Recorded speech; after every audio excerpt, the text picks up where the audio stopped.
12월 15일 하나님 말씀을 함께 묵상하겠습니다. 오늘은 역대하 33장의 말씀으로 함께합니다. 히스기야의 아들 므낫세가 12살의 어린 나이에 유다 왕국의 왕의 자리에 올랐습니다.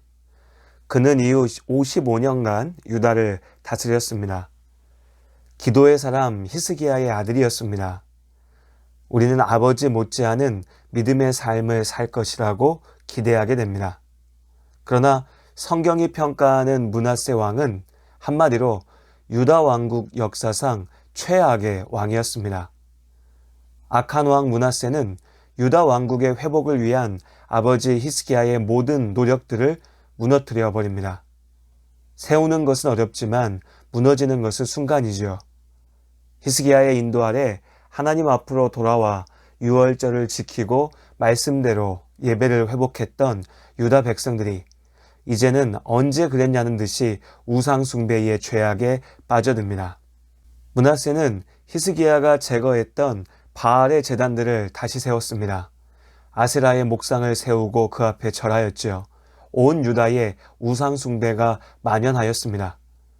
성전을 회복하고 찬양했던 것이 불과 얼마 전 같은데 이제 다시 성전이 우상 숭배의 자리로 더럽혀진 것입니다. 므낫세와 유다 백성들은 온갖 우상들을 숭배했습니다. 유다 백성들이 하나님께 등을 돌리자 하나님께서도 그들을 향한 은혜의 손을 거두셨습니다. 하나님께서는 이스라엘이 하나님의 말씀에 순종할 때 그들을 가나안 땅에서 평안하도록 지키시겠다 약속하셨습니다. 그러나 이스라엘의 역사에서 가나안은 결코 평안한 땅이 아니었습니다. 고난과 괴로움이 계속되었지요. 하나님께서 약속을 지키지 않으셨을까요? 아닙니다. 이스라엘이 하나님의 말씀 앞에 순종하지 않은 것입니다. 그들은 끊임없이 언약을 어기고 죄를 지었습니다. 다만 하나님의 은혜로 그들이 무너지지 않게 지켜오신 것입니다. 결국 북이스라엘이 먼저 멸망했지요. 이제 남쪽의 유다 역시 멸망의 길을 향해서 가고 있는 것입니다. 타락해버린 유다의 죄악은 하나님을 전혀 모르던 다른 나라들보다 오히려 더욱 악했습니다. 메소포타미아의 패권을 잡은 아수르의 위협도 계속되고 있었습니다. 예루살렘이 아수르군에게 포위당하는 위기 가운데서 히스기야의 기도를 들으신 하나님께서 유다를 지키셨습니다. 그러나 이제 므낫세는 하나님을 버리고 사람이 만들어낸 우상들에게 도움을 구했습니다. 결과는 처참한 것이었죠. 예루살렘은 아수르 군대의 공격에 속수무책으로 무너집니다. 므낫세 왕이 쇠사슬로 묶여 끌려갑니다. 어쩌면 죽느니만 못한 삶입니다.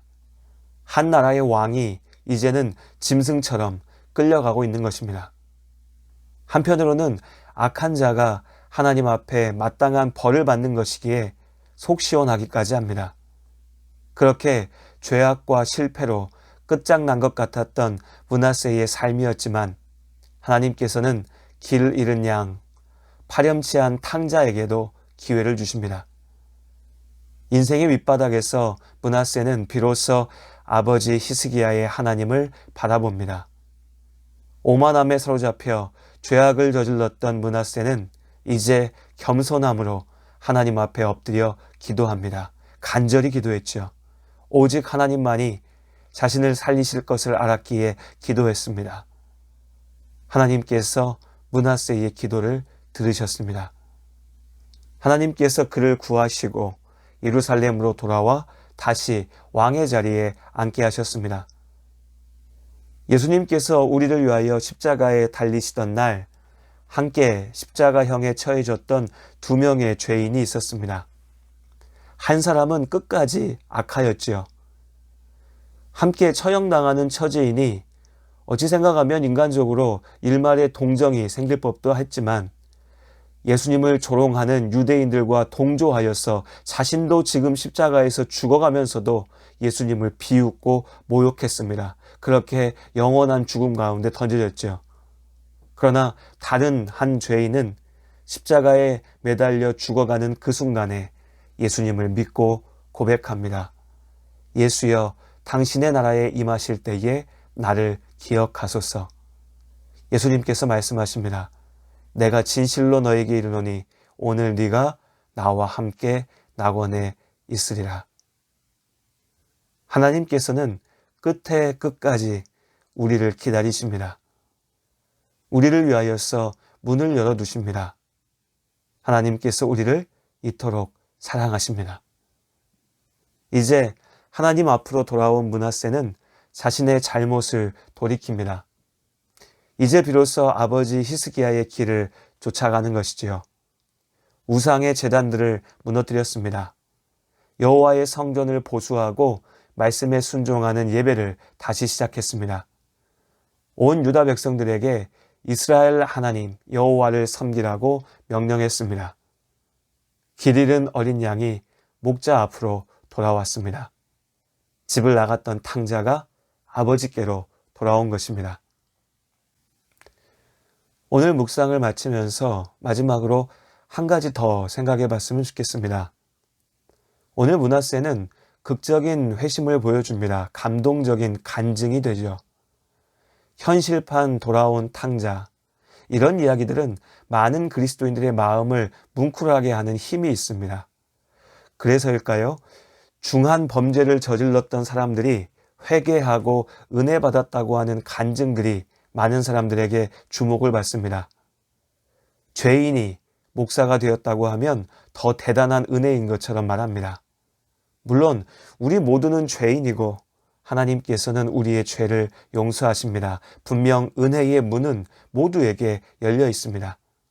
그러나 죄는 여전히 부끄러운 것이지 결코 자랑거리가 아닙니다. 참으로 회개하고 변화된 삶을 살게 된 사람의 남은 삶은 자신이 지었던 죄에 대한 속죄여야 합니다. 대단한 영웅이 아니라는 것이죠. 사회에 큰 해악을 끼쳤던 범죄자들이 예수 믿고 변화받아서 목사가 되었다고 전국을 다니면서 간증 집회를 엽니다. 시간이 지나면 그들이 여전히 죄인일 뿐이고 그들이 했던 말이 아무런 실체도 없는 거짓이었다는 것이 드러나는 경우가 종종 있습니다. 개인의 문제이지만 한국 교회의 문제이기도 합니다. 가짜 회심으로 명성을 얻고 돈을 벌 기회를 주었으니 말입니다. 길 잃었다 돌아온 한 마리 양은 물론 귀합니다. 그러나 변치 않고 목자의 뒤를 따랐던 양들은 더욱 귀합니다. 길 잃었던 양은 죄악으로 인생을 낭비했지만 목자의 뒤를 따랐던 양들은 은혜로 삶을 채웠으니까요.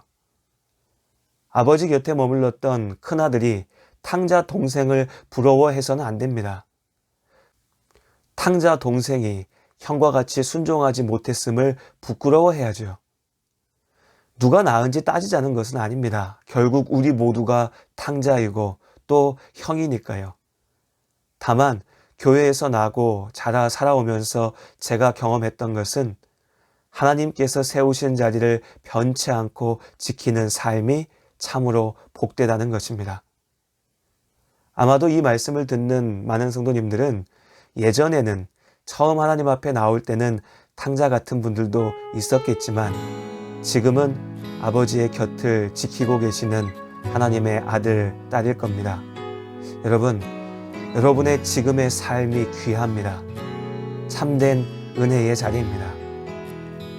목자 되신 주님께서 목자의 뒤를 따르는 양이 되는 여러분을 사랑하십니다. 이 말씀을 꼭 드리고 싶었습니다. 오늘도 목자의 곁, 아버지의 곁에서 변치 않고 평안을 누리는 하루가 되시기를 바랍니다. 나 같은 죄인 살리신 주의 놀라와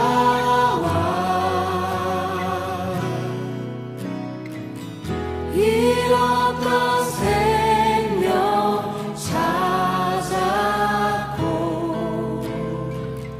광명을 얻었네.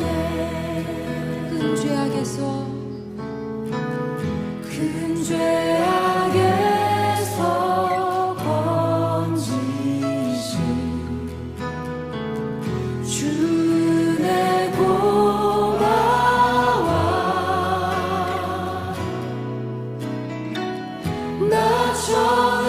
우리